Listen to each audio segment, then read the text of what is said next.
नमस्कार। The wire के इस बुलेटिन में आपका स्वागत है। आज मई 23 है और इस वक्त शाम के 7 बजे हैं। छठा चरण 25 मई को होने जा रहा है, लेकिन 2024 के लोकसभा चुनावों की पारदर्शिता पर गंभीर सवाल उठाए जा रहे हैं।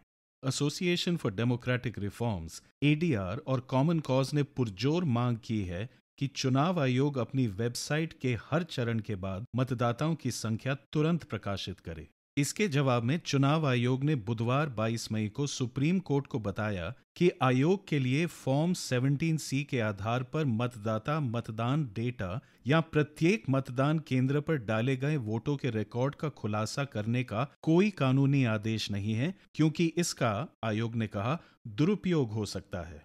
कांग्रेस नेता पवन खेड़ा ने कहा है, मतदाता 4 चरणों के मतदान के दौरान चुनाव आयोग में चल रही अजीब घटनाओं से चिंतित हैं।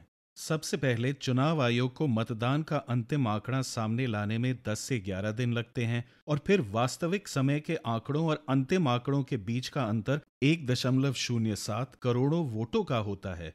ये अभूतपूर्व है। मामला इस वक्त सुप्रीम कोर्ट में है और इस पर कल 24 मई को सुनवाई की जाएगी। पंजाब में प्रधानमंत्री नरेंद्र मोदी की निर्धारित बैक टू बैक चुनावी रैलियों से एक दिन पहले संयुक्त किसान मोर्चा एसकेएम और एसकेएम गैर राजनीतिक के किसानों ने पीएम को काले झंडे दिखा के शांतिपूर्ण विरोध प्रदर्शन करने की घोषणा की है। मोदी का पंजाब दौरा ऐसे समय में हो रहा है जब गैर राजनीतिक एसकेएम का शंभू बॉर्डर विरोध प्रदर्शन 100 दिन पूरे कर चुका है। एसकेएम गैर राजनीतिक ने मतदाताओं से वोट डालने से पहले 850 शहीदों और 433 अन्य लोगों को याद करने का आग्रह किया, जो 2021 में किसानों के विरोध प्रदर्शन और दिल्ली मोर्चा के दौरान घायल हुए थे। 22 मई मंगलवार को उत्तर प्रदेश के बस्ती में प्रधानमंत्री ने प्रचार के दौरान एक बार फिर ईश्वर के साथ संबंध स्थापित करने की कोशिश की, ये कह के, जो लोग वोट देंगे उन्हें मेरे कर्मों का पुण्य मिलेगा।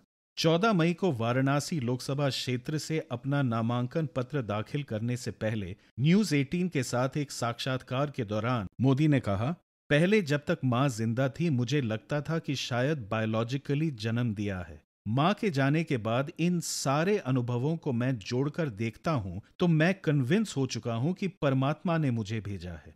कांग्रेस मीडिया प्रमुख और सांसद जयराम रमेश ने कहा, जाने वाले प्रधानमंत्री को लगता है कि वे भगवान है। ये भ्रम और अहंकार का एक अभूतपूर्व स्तर है।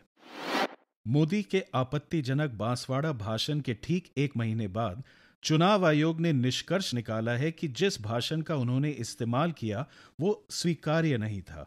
याद दिला दे कि मोदी ने उस भाषण में मुसलमानों को घुसपैठिए और अधिक बच्चे पैदा करने वाले बताया था। कल शाम ईसीआई द्वारा जारी 6 पेज के नोट में मोदी का नाम लेने से परहेज किया गया है। बांसवाड़ा का कोई सीधा संदर्भ नहीं दिया गया है और इसकी बजाय भाजपा के स्टार प्रचारक के बारे में बात की गई है। हालांकि इसमें कोई संदेह नहीं कि ईसी किसके बारे में बात कर रही है। ईसीआई ने साथ साथ कांग्रेस पार्टी के नेताओं को भी 2 विषय उठाने के लिए टोका है। पहला कि भाजपा संविधान बदलना चाहती है और दूसरा कि कांग्रेस यदि सरकार बनाने की स्थिति में हो तो वे अग्निवीर स्कीम रद्द कर देगी। कांग्रेस नेता पी चिदंबरम ने ईसी की टिप्पणी को अस्वीकार किया है और कहा है कि मोदी सरकार की नीतियों का विरोध करना हर पार्टी का जनतांत्रिक अधिकार है। और इसी के साथ आज का ये बुलेटिन यहीं समाप्त हुआ। कल तक के लिए इजाजत दीजिए। नमस्कार।